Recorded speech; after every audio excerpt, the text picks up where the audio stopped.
اور آگے بڑھیے. اس امت کی بربادی کی دوسری وجہ، اس امت کا نوجوان برباد ہے. دنیا کی کوئی قوم تب تک ترقی نہیں کر سکتی جب تک اس قوم کا نوجوان آگے نہ ہو. جس قوم کے نوجوان رات میں موبائل پر بیٹھ کر کے 3 بجے رات تک لڑکیوں سے چیٹنگ کرتے ہوں، جس قوم کے نوجوان شراب کے نشے میں دھت رہتے ہوں، جس قوم کے نوجوان گٹکھا کھا کر کے اپنی صحت کو خراب کرتے ہوں، جس قوم کے نوجوان گندی عادتوں کے ذریعے اپنے شریر کو برباد کر رہے ہوں، جس قوم کے نوجوان زناکاری اور بدکاری کی لعنت میں گرفتار ہو رہے ہوں، جس قوم کی نوجوان لڑکیاں غیر مسلموں کے ساتھ بائکوں پر سیر کر رہی ہوں، جس قوم کی نوجوان لڑکیاں مرتد ہو رہی ہوں، جس قوم کا نوجوان حرام چیزوں میں لت پت ہو، اس قوم کا انجام میرے بھائیوں اور کیا ہو سکتا ہے؟ اس امت کی امید ہے نوجوان، اس امت کا کیپٹل ہے نوجوان، اس امت کی پونجی ہے نوجوان، اور نوجوانوں کو ہی آج سب سے زیادہ برباد کیا جا رہا ہے. میرے نوجوان ساتھیوں، اپنی جوانی کی قدر کرو، اپنی جوانی کی قیمت کو سمجھو. قیامت کے دن اللہ تعالیٰ تم سے سوال کرے گا تم نے اپنی جوانی کو کہاں گزارا. فرمایا لا تزول قدم ابن آدم من عند ربہ یوم القیامہ.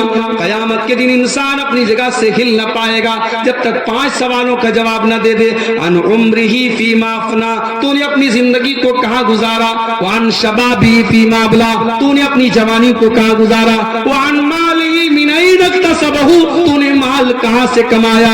وفیما انفقہ، اور کہاں پہ خرچ کیا، کہاں سے مال کمایا. ابھی میرے ایک اکاؤنٹ میں بینک کی طرف سے میسج آیا کہ آپ کا اکاؤنٹ اسٹاپ ہو گیا ہے. میں بڑا پریشان ہوا، یار اکاؤنٹ کیوں اسٹاپ ہو گیا ہے. بینک گیا میں تو بینک کا مینیجر بولا کہ آپ کے اکاؤنٹ میں اسٹاپ ہم نے نہیں لگایا ہے، یہ اوپر سے لگا ہے، کرائم برانچ سے لگا ہے. میں نے کہا یا اللہ، میں نے کون سا کرائم کیا. میں بڑا پتہ لگانے کے بعد کرائم برانچ گیا، بنارس کی جو اس کی برانچ ہے وہاں گیا میں. تو انہوں نے نیٹ سے چیک کیا کہ ممبئی کے کسی انسان نے کمپلینٹ کی ہے آپ کے اکاؤنٹ کے بارے میں اور آپ کا اکاؤنٹ اسٹاپ ہوا. آپ پتہ کیجئے ممبئی میں.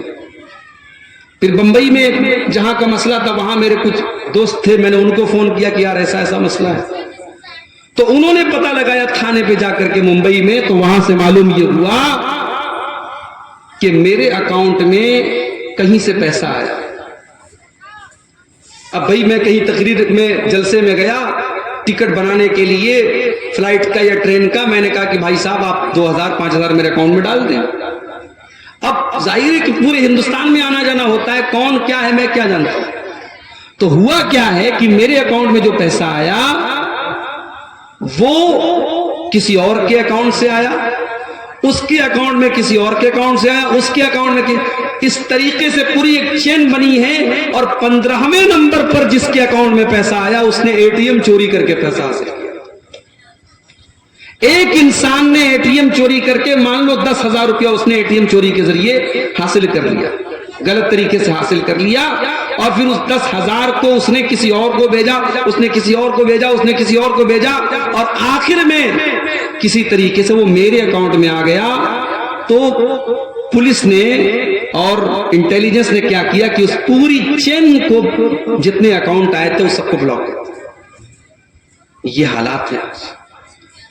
اب تو بہت ہوشیار رہنا پڑے گا کہ صاحب ہم کسی سے اگر ہم کرائے کے لیے اگر ہم اپنے اکاؤنٹ میں پیسہ بھی لے رہے ہو کیا ہے کیسا ہے پتہ کرنا پڑے گا. بہت بڑے رسک کی بات ہو گئی.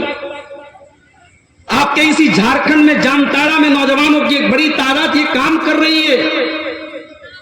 لوگوں کو فون کر کے ان سے جھوٹ بول کر کے دھوکہ دے کر کے فراڈ کر کے ان کے اے ٹی ایم سے پیسے اڑا کر کے لاکھوں کروڑوں کی بلڈنگیں کھڑی کر رہے ہیں. میرے پیارے ساتھیوں، یہ پیسہ کمانے کے ناجائز طریقے آج ہمارا نوجوان اپنا رہا ہے.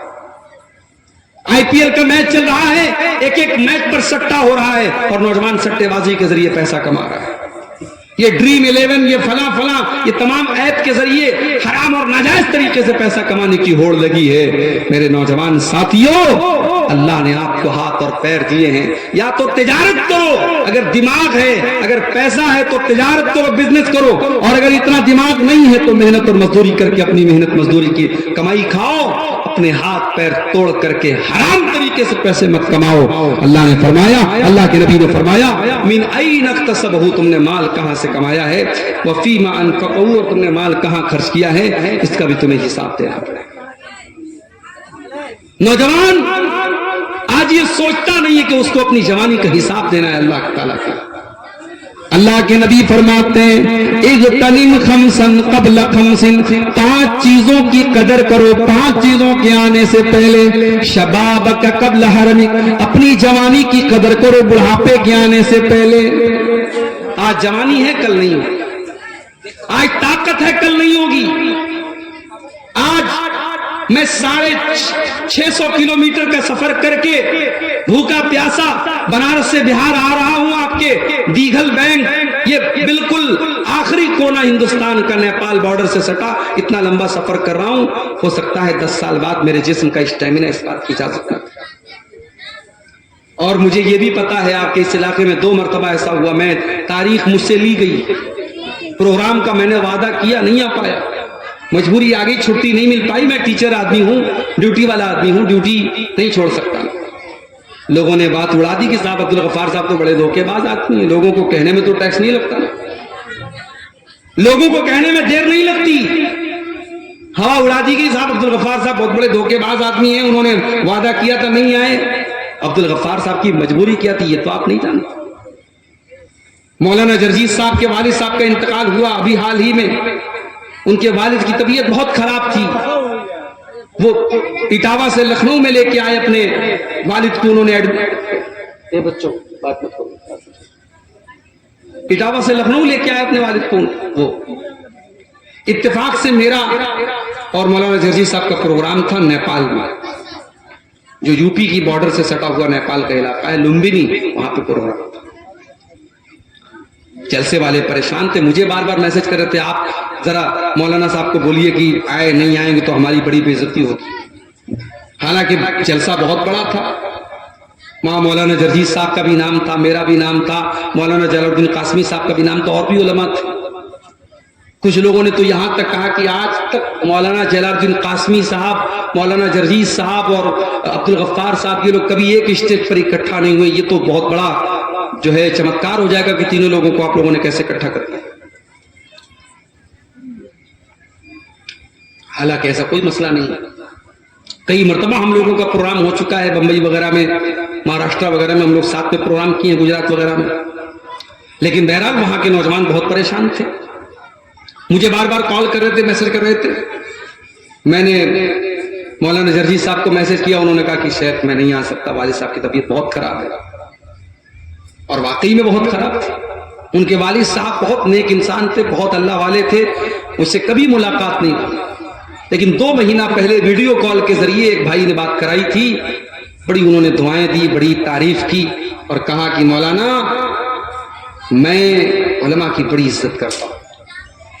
اور ایک بہت بڑے ہماری جماعت کے عالم تھے مولانا داؤد راز صاحب، ان کا نام انہوں نے لے کے کہا کہ مولانا میں نے علامہ داؤد راز صاحب کی جوتیوں کو سیدھا کیا ہے، وہ آتے تھے ہمارے اٹاوا میں، ہم ان کی جوتیوں کو سیدھا کرتے تھے، ان کی خدمت کرتے تھے۔ مجھے بڑا اچھا لگا کہ 80 سال کا ایک بوڑھا تعریف کر رہا ہے اس عمل کی اور فخر کر رہا ہے کہ میں نے علماء کی خدمت کی۔ معاف کرنا میرے بھائی، آج ہمارے یہ نوجوان، کوئی عالم آتا ہے سیلفی لینا ان کو آتا ہے کہ صاحب ہم سیلفی لے لیں، کوئی مقرر آتا ہے اس کا ویڈیو بنا لیں، انٹری ویڈیو بنا لیں، اس کے ساتھ فوٹو کھینچانے کا تو بڑا شوق ہے، مگر علماء کی عزت کیا ہوتی ہے، علماء کا احترام کیا ہوتا ہے، علماء کی خدمت کیا ہوتی ہے، یہ ہمارے نوجوانوں کو نہیں پتا۔ مولانا جرجیت صاحب کے والد کا جملہ آج بھی میرے کانوں میں گونجتا ہے، انہوں نے کہا کہ میں نے علامہ داؤد راز صاحب کی جوتیاں سیدھی کی، اور مجھے بتایا لوگوں نے جب اٹاوا میں کوئی عالم آتا تھا، مولانا جرجیت صاحب کے والد حافظ الیاس صاحب رحمۃ اللہ علیہ اپنے گھر میں دعوت دیتے تھے، کھلاتے تھے، پلاتے تھے، گفٹ دیتے تھے، یہ قدر کرتے تھے، علماء کی عزت کرتے تھے، علماء کی۔ تو میرے بھائی مجبوری آ سکتی ہے, ان کے والد کی طبیعت خراب ہو, کیسے آئیں گے؟